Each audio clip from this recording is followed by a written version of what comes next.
Selamat pagi, siang, sore bagi yang telah menonton. Oke, hari ini kita akan belajar soal bagaimana cara membuat sebuah backend dengan menggunakan Express.js. Jadi di sini kita menggunakan Express.js, Node.js untuk membuat backend sederhana. Nah, pertama-tama teman-teman harus yang namanya mendownload Node.js terlebih dahulu. Jadi kita ke Google, seperti biasa kita pakai Google untuk mesin pencarinya. Terus kemudian kita cari Node.js. Oke, kita bisa langsung masuk ke website resminya, yaitu Node.js atau Node.js.org.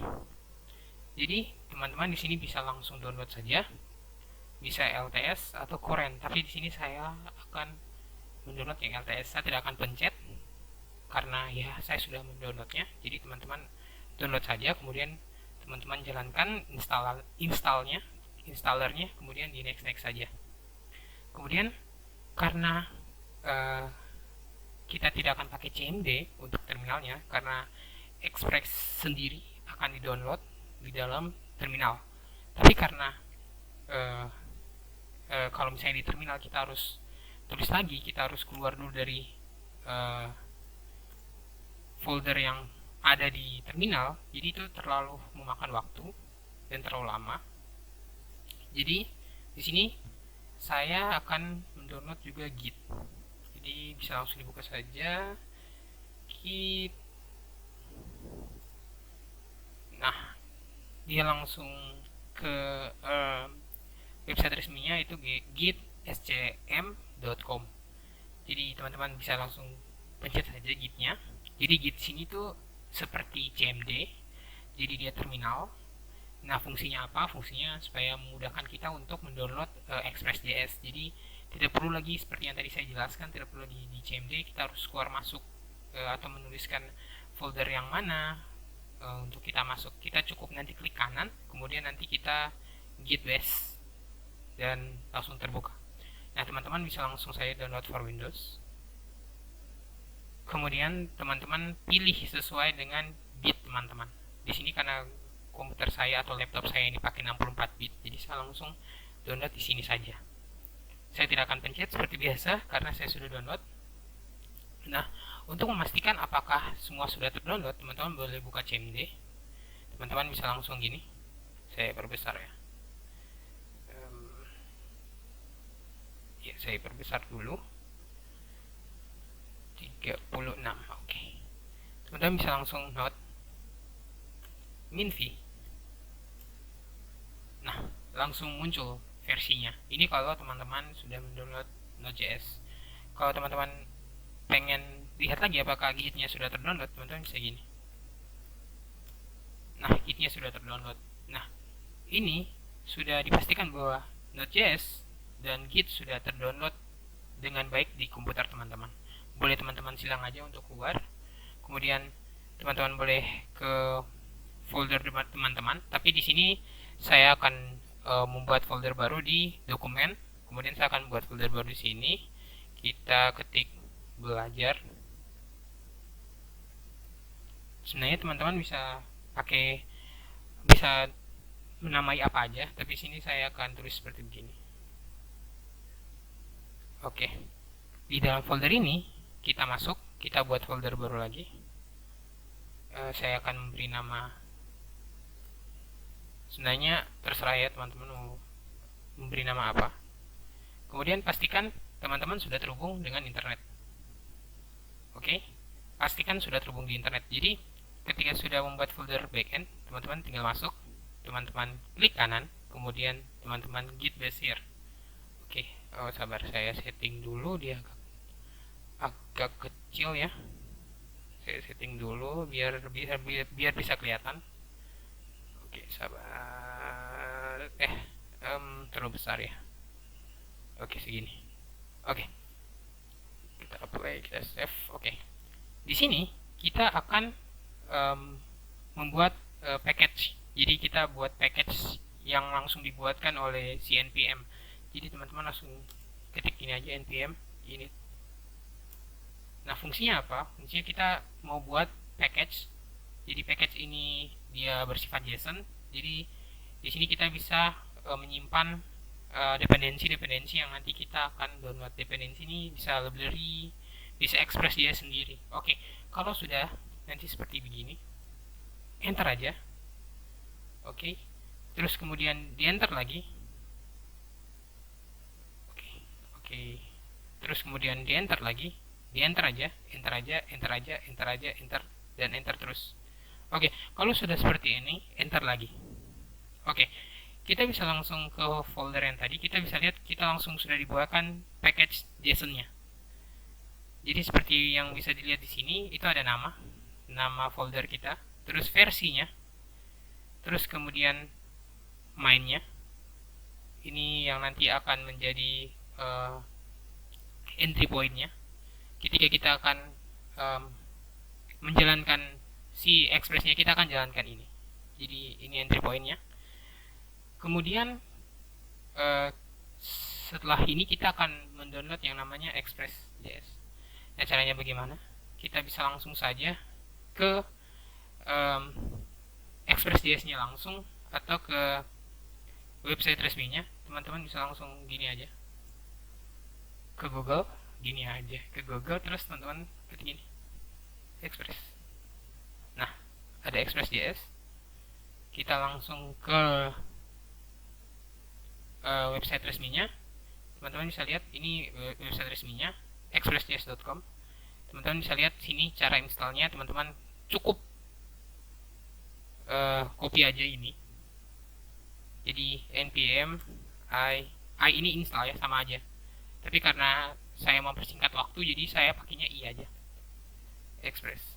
Oke, setelah ini teman-teman enter aja. Teman-teman tunggu aja supaya dia terdownload gitu. Oke, saya akan lewatkan. Jadi teman-teman tunggu aja. Oke, karena di sini sudah selesai mendownload, jadi teman-teman bisa lihat sudah terdownload. Dan untuk memastikannya, teman-teman pergi ke Visual Studio Code teman-teman, kemudian File, kemudian teman-teman pergi ke Open Folder. Teman-teman buka folder yang tadi dibuat. Tadi kita buatnya tuh belajar ya. Mana tuh belajar? Mana belajar? Ini belajar backend. Kita pencet backend, terus select folder. Tunggu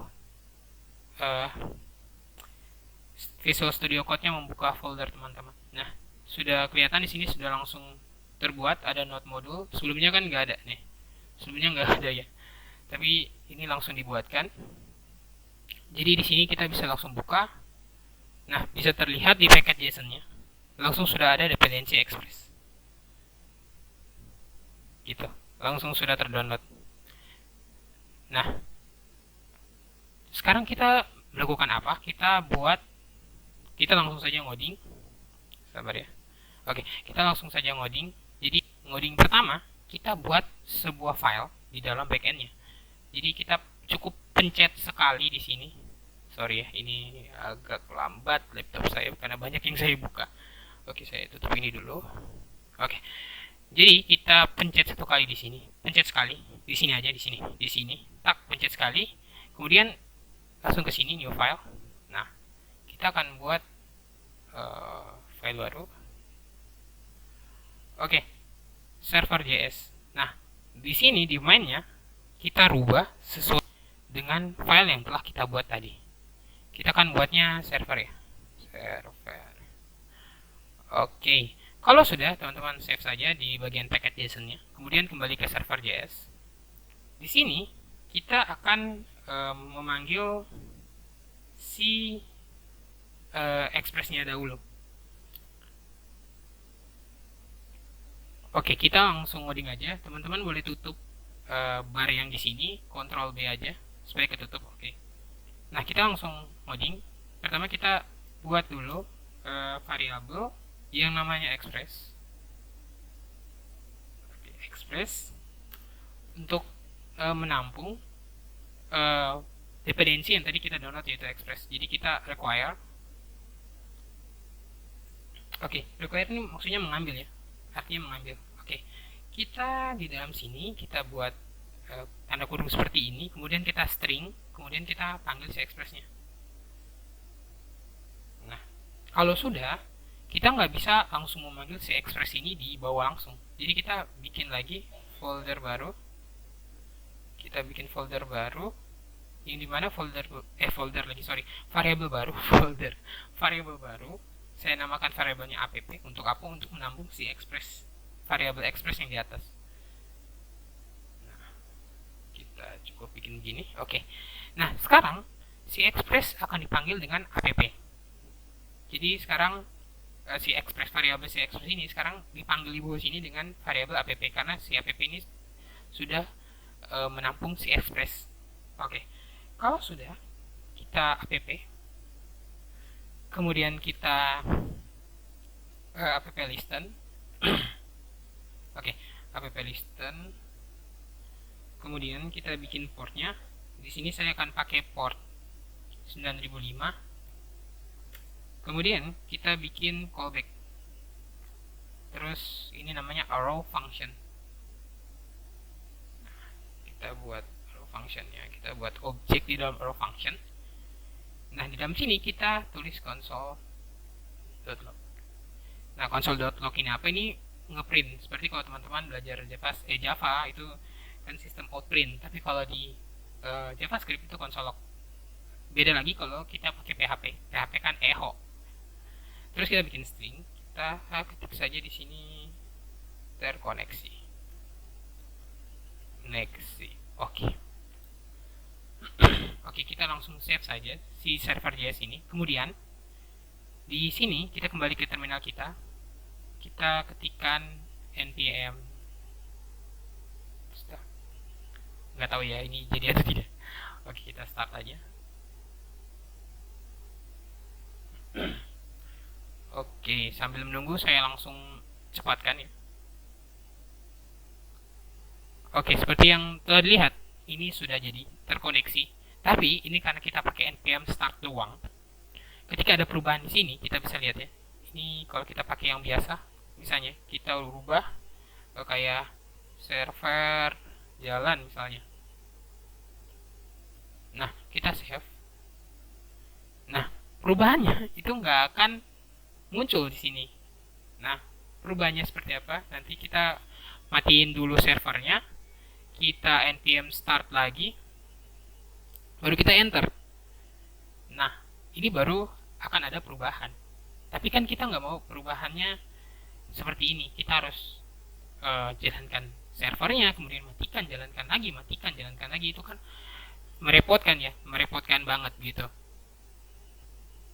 Oke, kalau sudah, nanti kita bisa lihat langsung ada perubahan. Jadi server jalan, ini sama kayak gini, server jalan, gitu. Nah, tapi kita nggak mau kayak gini. Nah, untuk bisa menjalankan si server secara otomatis, kita akan menginstal yang namanya Nodemon. Nodemon ini apa? Ini akan membuat server teman-teman atau scriptnya teman-teman atau ya pokoknya servernya teman-teman lah ya, itu bisa berjalan otomatis. Jadi kalau ada perubahan langsung diupdate gitu secara otomatis. Nah, caranya bagaimana? Kita ketik aja npm i. Sebenarnya kita bisa buka website dari npm-nya. Itu kita bisa buka google.com seperti biasa. Kita langsung ke npm-nya.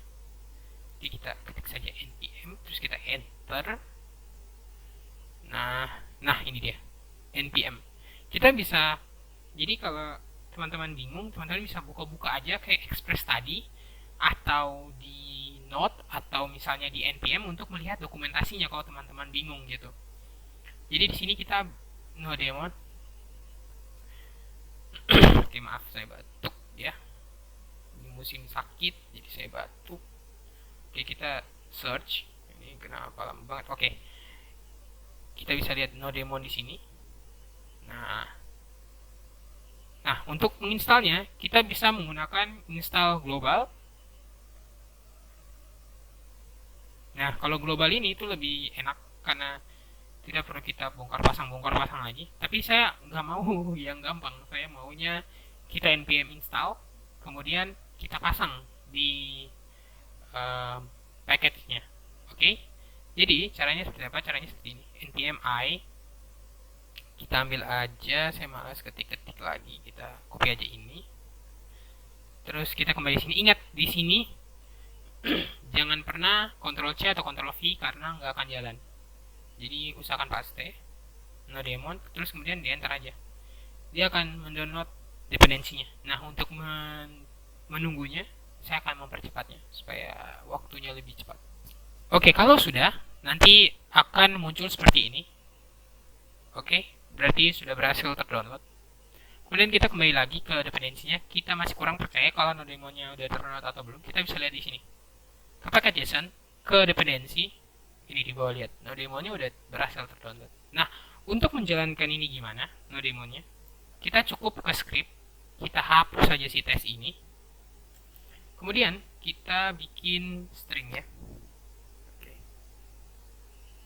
Oke. Di sini kita akan ketik start. Nah, di dalam start ini kita akan menuju ke servernya. Jadi kita server.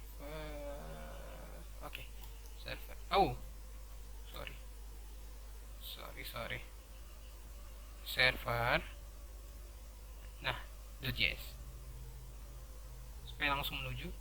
Ingat bahwa ini JSON, jadi pakai koma. Nah, di sini kita buat lagi untuk menjalankan si nodemonnya. Oke. Nah, di sini kita namai server. Sebenarnya boleh namai apa aja sih sebenarnya. Tapi di sini saya senang namanya server. Oke. Kalau sudah kita bikin tanda titik 2. Kemudian di dalam sini kita bikin string. Nah, nanti kita akan manggil nodemonya. Nodemo ke mana? Ke server.js. Oke, kalau sudah kita save saja. Oke, untuk menjalankannya kita ketikkan npm run server. Seperti yang kita sudah ketikkan pada JSON-nya gitu, pada paket JSON-nya.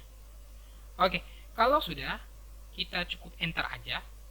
Jadi kita enter aja di terminal. Kita enter. Kemudian kita akan menunggu dia berjalan ya. Untuk mempercepatnya ya saya akan kasih cepat ya. Oke, kalau sudah akan seperti begini. Server jalan statusnya sama seperti di sini. Server jalan.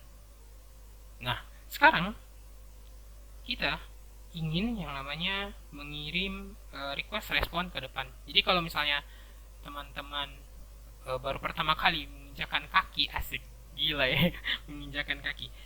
Kalau teman-teman baru pertama kali ngoding, terkhususnya untuk membuat sebuah aplikasi, baik itu berbasis website atau mobile, misalnya website ya, itu akan lebih sering berhadapan dengan yang namanya request respon. Karena kita akan mendapatkan request dari depan, kemudian kita akan mengirim respon ke depan gitu. Depan ini apa? Jadi kalau di dalam dunia website atau programming website gitu, itu ada namanya front end, back end. Jadi si back end ini akan memberikan sebuah respon ke si front end. Kemudian si front end ini akan menampilkan respon itu. Nah, si front end ini akan memberikan request ke belakang, ke back end. Nah, si back end akan mengelola si request ini gitu. Nah, caranya gimana? Kita seperti biasa kita app dulu. App ini itu adalah express. Jadi seolah kita bilang express get. Jadi teman-teman harus tahu get itu apa. Get itu kita mengambil data. Jadi di dalam kayak untuk programming website atau misalnya bermain soal data gitu, bukan website sih, maksudnya kayak bermain data gitu, itu ada yang namanya get, post, terus put, delete. Nah, itu dasar banget untuk yang namanya CRUD. Jadi kalau teman-teman belajar CRUD kayak CRUD itu kan CRUD, create, read, update, delete gitu. Jadi metodenya tuh get untuk membaca, post itu untuk baca atau dia bisa memberikan data, terus put itu untuk merubah data atau mengupdate, terus delete ya delete gitu. Oke, kalau sudah, kita sudah buat app-get. Terus kemudian kita bikin parameter di sini. Misalnya kenalan. Oke, kita koma di sini. Terus di sini kita bikin callback yang isinya apa? Request. Isinya itu request sama respon gitu. Nah, nanti di bagian sini kita bikin yang namanya row function. Kenapa disebut row function? Karena bentuknya kayak panah gitu. Oke, kalau sudah kita panggil res, kita send. Send apa? Kita send sebuah string di sini. Oh sorry, kita buat string di sini dengan kita isinya tuh kayak kenalan, boleh kenalan nggak nih? Nggak niche gitu. Oke, kalau sudah kita save saja. Nah, untuk menjalankannya gimana? Kita cukup ke sini, ke browser, kita ketikkan sesuai portnya, jadi localhost shit. Oke, kita titik 2 di situ. Nah, selesai titik 2 kita 9005 karena kita pakai 9005, terus kita slash kenalan. Oke, kalau sudah kita enter. Nah, boleh kenalan gak nih? Tuh, sama kan? Nah, kita bisa tidak memakai parameter sini, kita pakai parameternya gini aja. Nah, otomatis ketika kita ke sini, kita lihat dulu apakah sudah jalan. Oke, sudah jalan. Ketika kita ke sini, kita reload, maka tidak ada get kenalan. Jadi si kenalan ini udah nggak ada lagi. Nah, sekarang si kenalan ini akan langsung terkirim ke sini. Jadi cukup kita masuk saja ke localhost 9005, kemudian sudah masuk. Boleh kenalan gak nih? Gitu. Asik. Oke. Ini caranya untuk memberikan respon ke depan. Sekarang kita akan langsung saja memakai database. Jadi kita pakai database. Tapi sebelum kita memakai database, kita tuh harus download yang namanya body parser, kemudian course, kemudian MySQL. Untuk apa kita download semua itu? Karena kayak MySQL itu kan kita butuh library gitu.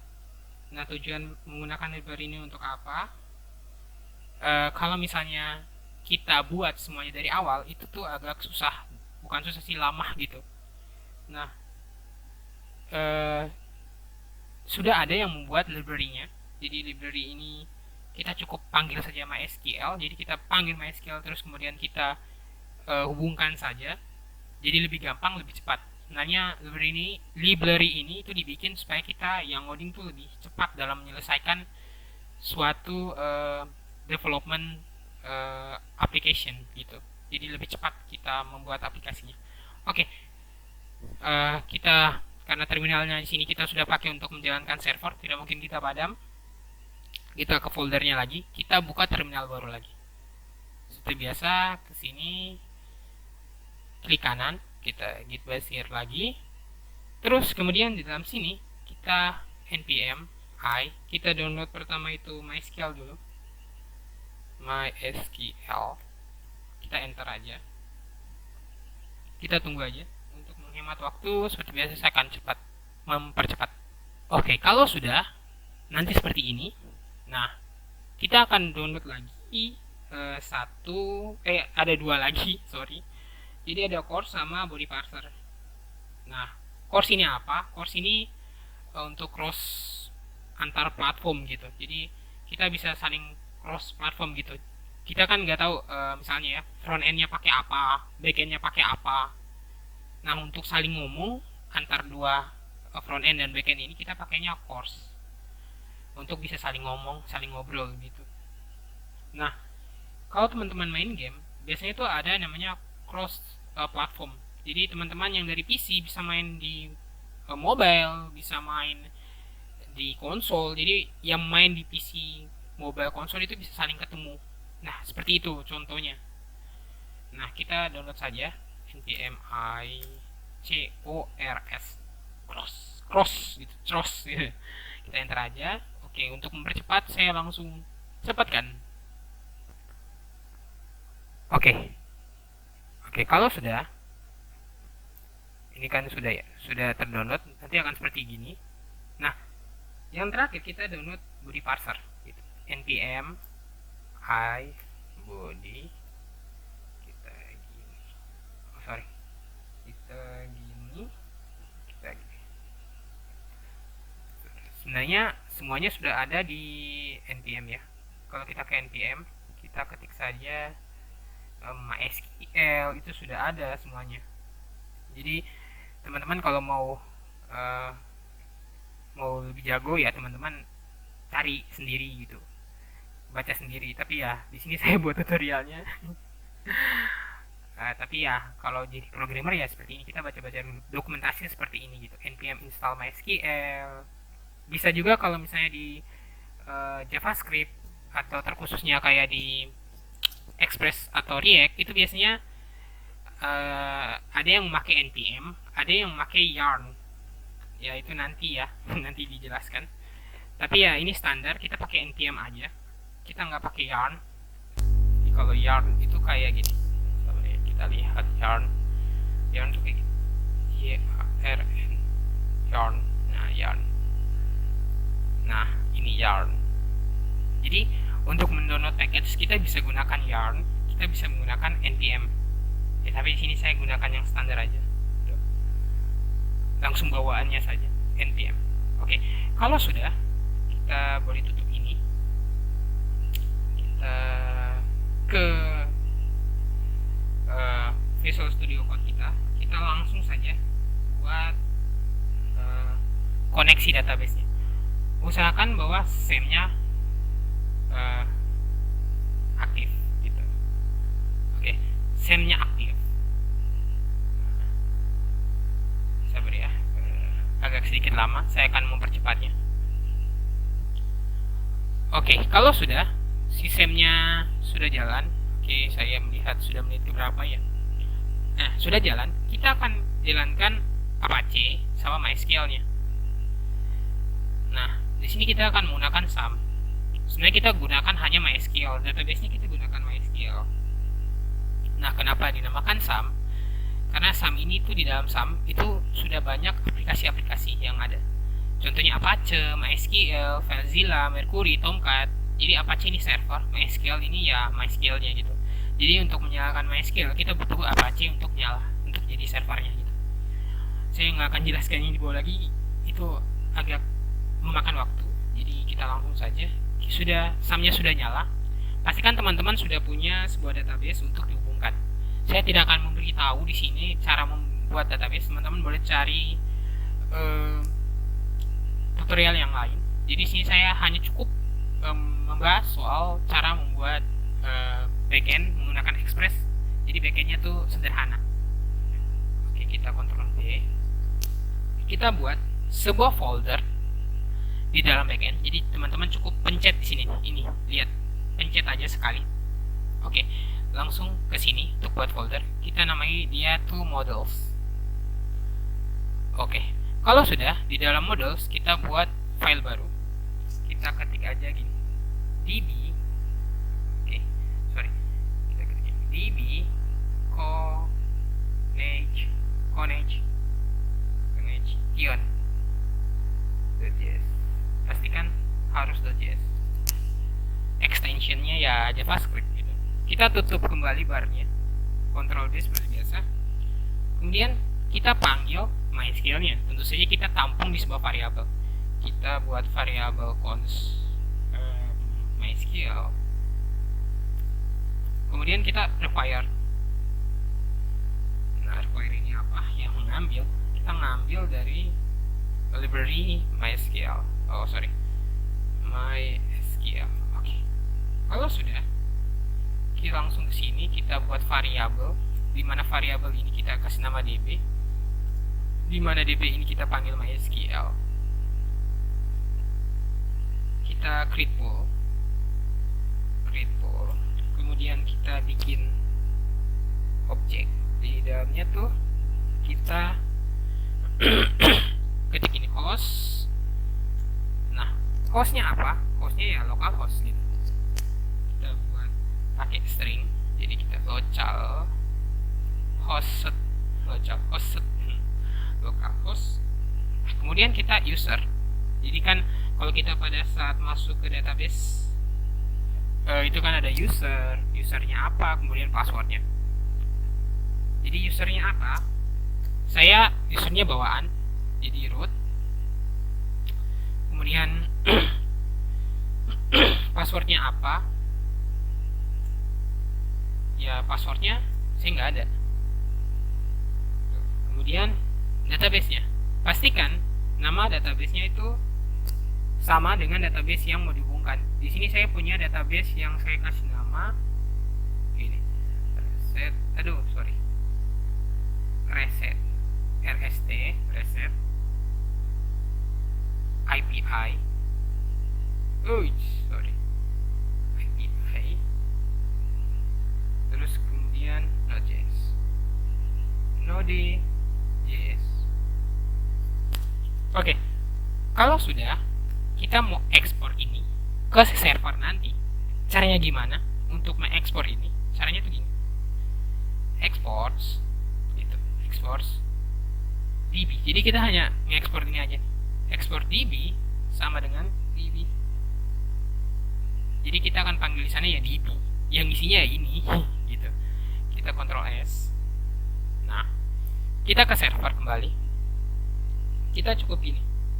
Kita pertama kita masukkan dulu cons. Kita bikin variabel yang namanya body parser gitu. Oke. Dimana kita require, kita ngambil dari library body parser. Nah, seperti itu. Kita bikin variabel baru lagi yang dimana kita akan menampung si course-nya. Kita bikin saja course, kita require, kita bikin gini, kita string, kita ngambil course-nya. Oke, untuk mengaktifkannya gimana? Kita cukup ke bawah sini, kita gini, app use, kita use si course-nya.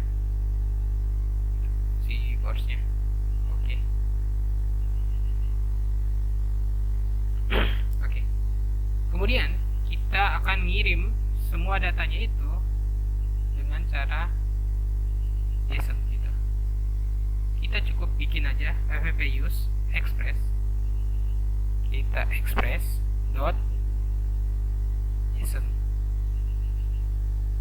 Nah, kayak gini. Kemudian kita aktifkan body parsernya.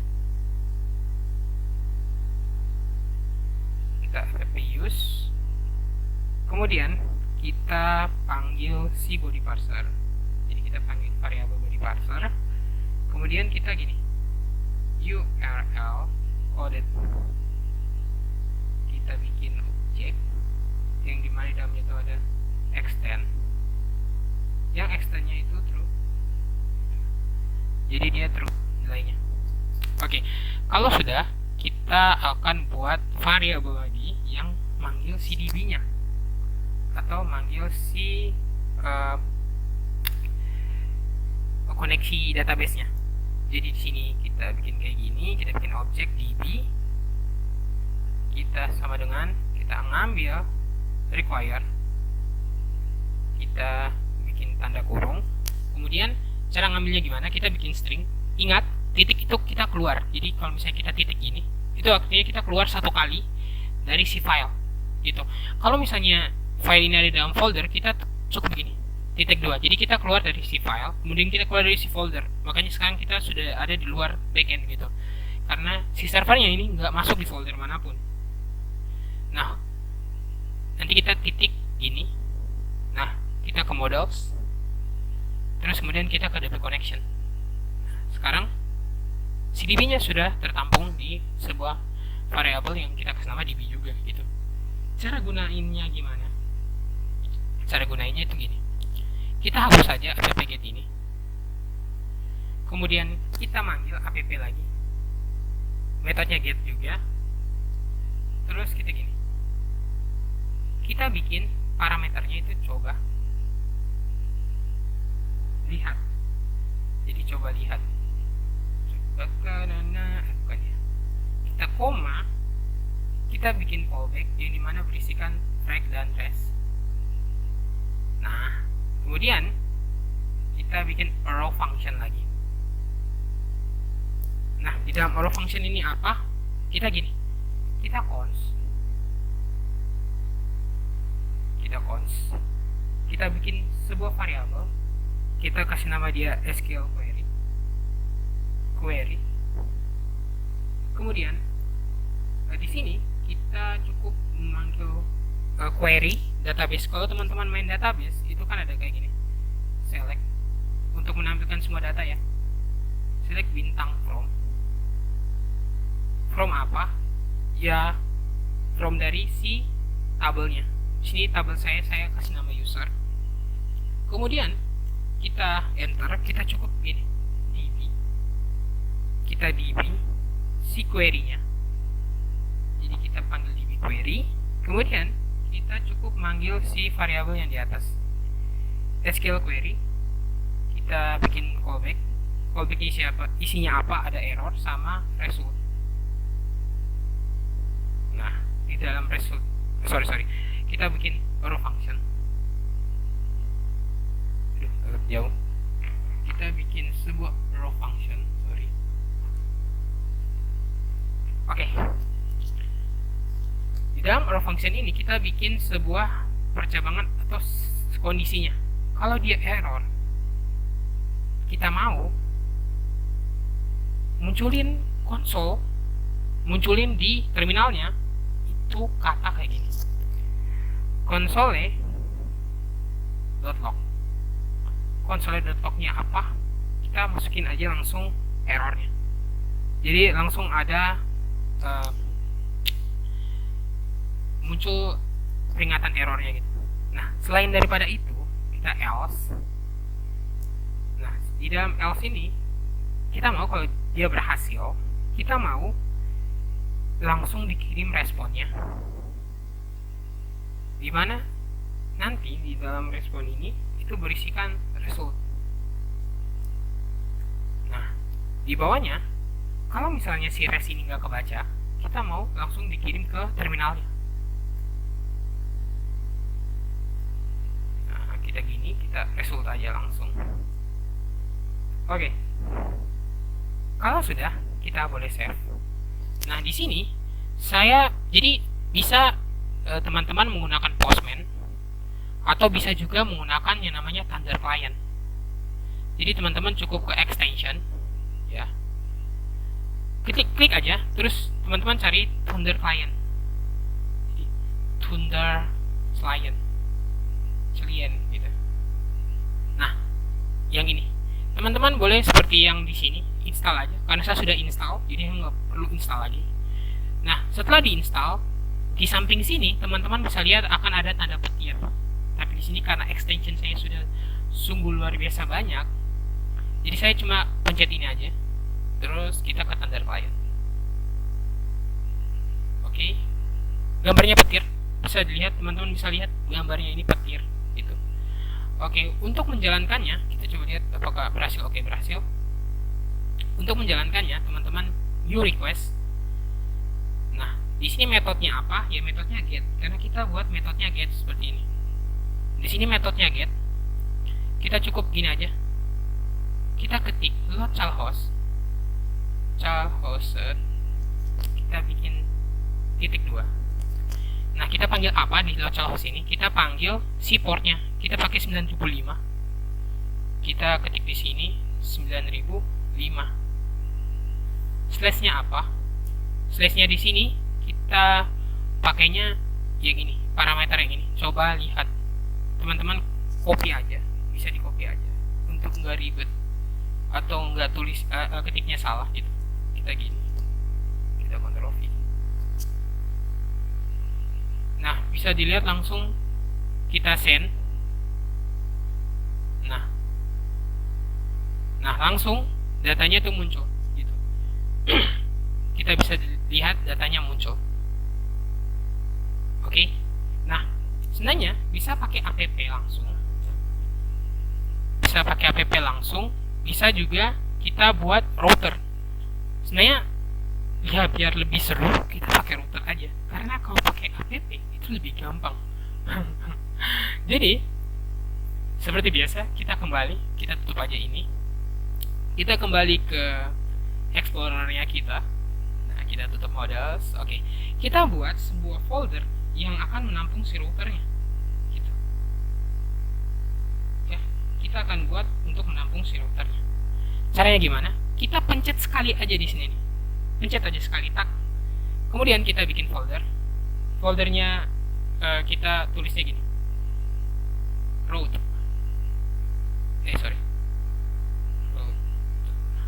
Root ya, sorry, bukan router. Root gitu, root atau gimana cara bacanya? Saya juga masih bingung cara bacanya. Oke, di dalam sini kita ketikkan saja gini. Kita kan mau mengambil data. Saya kasih nama apa ya? Saya kasih nama ini aja. Gini. Post ya, post router. Router lagi. Road. Oke, di dalam sini kita akan manggil express router. Caranya gimana? Kita bikin variabel yang dimana kita namanya dia router. Oke, sama dengan kita ngambil atau kita require apa? Kita require express. Express, kemudian di sini kita titik, kita panggil routernya. Nah, seperti ini. Nah, kalau sudah, kita mau sekarang database-nya nyambung ke sini. Caranya gimana? Kita bikin variabel, atau ya kita bikin variabel yang dimana kita kasih nama juga sama db. Require. Nah, di dalam sini kita akan keluar 2 kali berarti, karena file ini ada dalam folder. Jadi kita keluar sekali dari file, kita keluar dari folder. Nah, sekarang kita akan menuju models. Kemudian kita ngambil DB connection-nya, gitu. Kalau sudah, saya nggak mau terlalu panjang, kita ke server, balik ke server. Oke. DB-nya ini kita hapus karena DB-nya sudah terkoneksi di router. Nah, si app ini gimana? Si app ini kita cut. Oke. Kita save dulu di sini. Oke. Nah, sekarang kita cukup copy di sini. Si app ini kita ganti jadi router. Karena sekarang aturannya untuk memanggil si express bukan app lagi, tapi router. Gitu. Sekarang kita mau router ini itu dikirim ke si server. Caranya gimana? Kita gini. Module, terus kita export. Terus kemudian kita namai dia router. Oke, kalau sudah kita save aja. Sekarang kita kembali ke server. Oke. Kita kembali ke server kita. Kita kembali ke servernya kita. Kemudian kita cukup manggil aja si routernya. Caranya gimana? Kita bikin variabel yang dimana dalam variabel ini kita kasih nama yang sama, post router. Nah, require kemana? Kita require, kita ngambil dia di mana? Kita bikin string. Sekarang kita di sini kita cukup keluar sekali dari si file. Sekarang kita ke router, kita ke post router. Cara gunainnya gimana? Kita cukup gini aja. App itu use si sorry, si routernya ini, sorry, saya belum perbaiki di sini. Oke, di sini kita hanya memakai satu parameter, yaitu lihat aja. Kita save aja di sini. Kemudian di sini kita kopikan, coba, bukan copy, kita ketik. Tadi saya langsung hapus. Sini kita ketikkan coba. Oke, kita bikin koma di sini. Oke, kalau sudah, kita ngambil dari, kita panggil si variabelnya post router. Oke, sekarang sama ya. Untuk melihat apakah betul tulisannya, teman-teman boleh pencet ini 2 kali. Tuh, langsung ya. Kita cukup Ctrl S saja. Kita lihat ke terminal apakah jadi. Oke, jalan ya. Oke, sekarang kita kembali ke Thunder client kita. Di sini ya, teman-teman bisa lihat 9005. Sekarang kita ketiknya seperti yang tadi, coba lihat, sama aja, coba lihat. Kita send. Oke, berhasil. Nah, seperti ini caranya. Jadi kalau kita mau menghubungin data ke server, kita bisa menggunakan router seperti yang saya sudah tampilkan. Kita bisa pakai router, atau kita bisa langsung saja di sini. Sebenarnya database juga itu bisa langsung di server, tapi karena kurang menantang bagi saya, asik karena ya kotor aja ya kalau misalnya di server ini semua codingan kita taruh di sini, kan agak kotor lihatnya. Kalau seperti ini kan rapi gitu, ada post sendiri, DP connection sendiri, tinggal kita ekspor aja ke sini gitu. Oke, mungkin segitu aja dari saya. Singkat banget video ini, singkat sekali. Oke, mungkin video kali ini atau tutorial kali ini bisa bermanfaat bagi kalian yang baru menginjakan kaki di dunia programmer. Oke, mungkin itu saja dari saya. Terima kasih yang telah menonton. Bye.